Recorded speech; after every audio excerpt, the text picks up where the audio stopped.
All right, music fans, welcome. Harmless Dave here, talking real music in real time for a couple of real people out there, just like you and just like me. Thanks for watching the channel and subscribing, and you patrons out there and YouTube members getting that early watching perk, which is new, and I've been using it for you guys.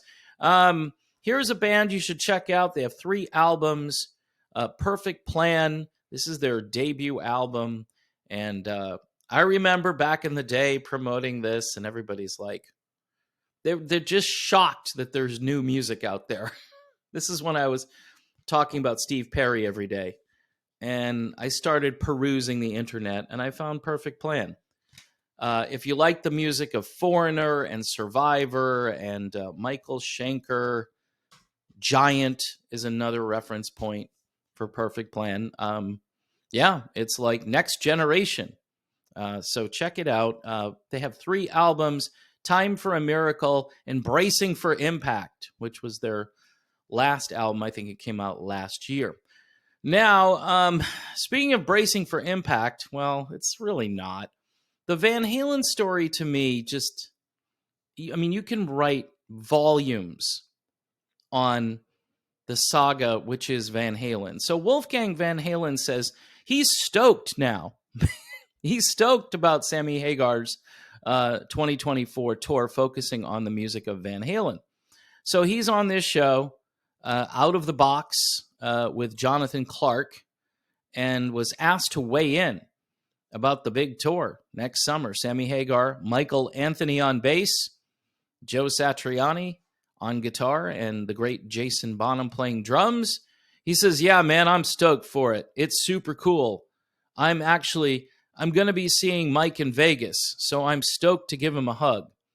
So yeah, there's another story floating around where the two of those guys finally got together after probably many years. He replaced Mike in Van Halen, which was ridiculous. I'm just going to say it. Yeah, that's said just like a boomer, right? Did he do a good job? He did okay. Tough to replace Michael Anthony and be 15 years old. So he did an all right job, right? But the old-time fans were a little upset that there was something against Michael Anthony. It'd be nice for somebody to clear the air about that situation. Was it just his dad who had the issue with Mike, or was it Alex? By the way, we still don't hear anything from Alex Van Halen on anything.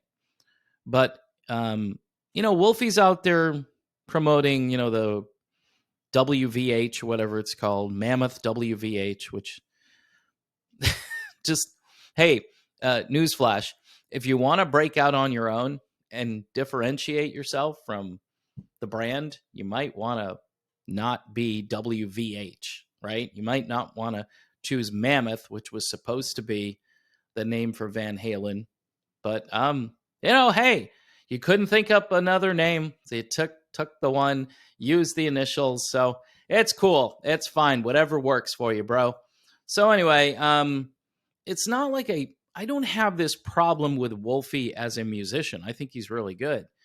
But his interactions, whether it's on Twitter or he does these interviews where he says, well, Sammy at one point said he didn't want to do a tribute.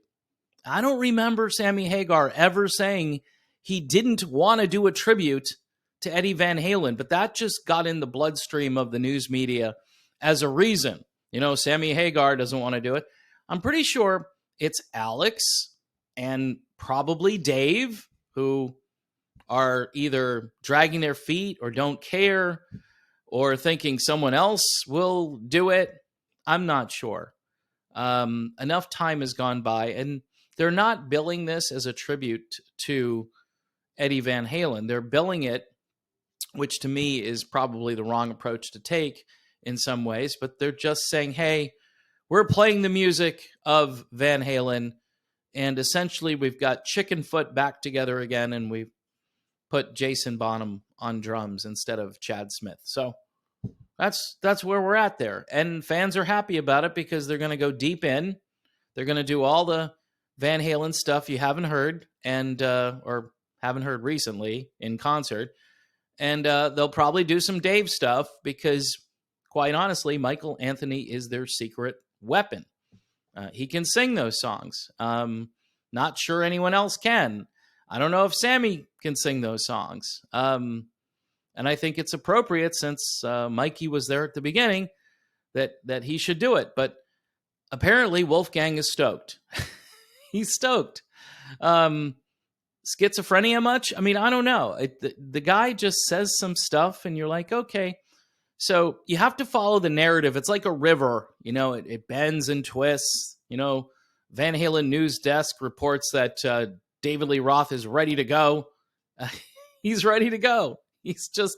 And Sammy's like, nope, we don't want him there that much. We're thinking, hey, if you want to show up for one gig, it's good that everybody seems to be getting back together again. And you've got probably since Wolfie was a kid, like a real young kid, was the last time he and Michael Anthony were hanging out, unless they're doing it secretly and nobody's reporting on it.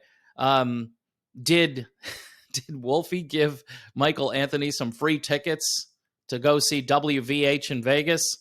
Or did Michael just said, hey, I want to hang out with you in Vegas? And it's good, though. I mean, Michael Anthony is the peacemaker here. It certainly isn't Wolfgang Van Halen. Wolfie has pushed back against the whole Van Halen thing, wants to do his own thing, except for the fact that he chose the name WVH, wants to do his own thing, except for the fact that when he went to do that Foo Fighters thing, the tribute to Taylor Hawkins, he played 3 Van Halen songs. Why not play 3 of your own songs? I mean, that wasn't a tribute to your dad. That was a tribute to Taylor Hawkins. It was billed as a tribute to Taylor Hawkins. And that's kind of lame. 3 songs that your dad made famous or helped make famous. And most fans were like, yeah, no, we weren't thinking in those terms. Like, we weren't thinking this was going to be a tribute to Eddie, because obviously it was a tribute to Taylor Hawkins, and they did it in 2 different locations. And after that happened, I'm like, okay, you've got a tribute to this drummer who died. I'm just going to say it. He died under rather suspicious circumstances, even though that's not what the rock media sold everybody. I heard from 2 people on the inside who said there was more to it. And not that they covered anything up, but they just didn't want to talk about it. They didn't want to admit that there was something else going on with Taylor Hawkins. So is it a good thing that they're going to be finally playing the music of Van Halen and hopefully putting an emphasis on Eddie's work in Van Halen? And hopefully there's a show within the show. In other words, all the visuals are devoted to Ed, and that people, talk about him in a positive way. The dirty secret is Sammy and Ed didn't get along for a very long time. And then they made up at the very last moment or toward the end of Ed's life. And then there are videos out there. One video I think I came across had probably close to 1 million views on it. And it was about how various rock stars did not like Eddie Van Halen. And I've suspected that there's something up, why there hasn't been. Again, this isn't billed as a tribute, not to be a nitpicking kind of person here, but it's not a tribute. It's playing the music of Van Halen. There has not been an official Eddie Van Halen tribute concert. So is this like closure, though? Yeah, maybe. Maybe this is the last time you're going to hear the Van Halen catalog performed in a decent way, until a really good Van Halen tribute band comes on the scene. And there are a couple out there who do a fairly good job. But, this is what we're going to get pretty soon.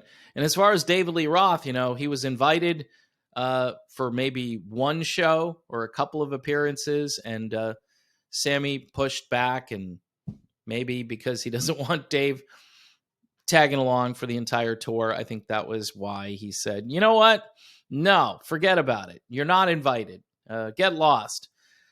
Dave, of course, loves this. He can go back and forth with Hagar and still brag on how he sold more albums, and he doesn't write songs about love the way Hagar writes, and he doesn't talk about love, so he ain't talking about love. How do you know when it's love? There's a big difference there in the songwriting. Dave was the party, whereas Sammy is more serious, at least when he's in Van Halen. Although he did write Mas Tequila, so he can party. He can do both. He can write serious stuff and he can party. Anyway, folks, this whole video is pretty much just about how schizophrenic Wolfgang Van Halen is when it comes to media. I'm glad that you're stoked. I hope you'll remain stoked. Maybe you can make an appearance, right? Although, you're still forging your own path and you don't want to get people confused that you're different than your father, even though you kind of borrowed some stuff like the name. It just still irks me. If you want to do your own thing, then name it something else. I guess this generation doesn't know the VH logo and they don't understand all the old Van Halen stuff and what mammoth even means. So in any event, that's my video on the topic. Really, again, just another slow day in the classic rock world as I examine the saga that continues, which is Van Halen. Hey, it's great that Wolfie is hanging around with Michael Anthony in Vegas. That's cool. And who knows, maybe this is going to lead to more collaborations in the future where, Wolfie doesn't run around saying, I don't want to do any of this old Van Halen stuff. I just want to play my new material for everybody, which a lot of people like his new stuff. I'm I'm sort of in the middle. I don't like the style of the music, but I do think it's really well done. So I have to give him credit for that. Also, classic rock stations cover his stuff, even though they don't play it. In other words, when he releases something, they're always talking about it. So it helps him, and sure, I'm sure he's getting a few of the older folks who liked Van Halen into his sphere, his musical sphere of influence. Hey, okay, so before I go, a little tongue-tied tonight, Perfect Plan. And you should check these guys out. They have 3 albums, plus Kent Hilly as a solo artist. I believe he has 2 albums out now as a solo artist, and they're both really good. And he's done a lot of collaborations. He's covered some Foreigner songs and some Survivor songs and maybe a few others that I've forgotten about, but very talented guy. Also, if you can help the channel out, Patreon and also YouTube memberships. Typically, the YouTube members get a sneak preview before everybody else gets to see the video. Oh boy, that's exciting, right? But it is a perk. If you've got a busy schedule and you're an early bird, you want to watch the video, then the YouTube membership might actually be worth it. So thanks again for watching and for subscribing, and I will see you all soon.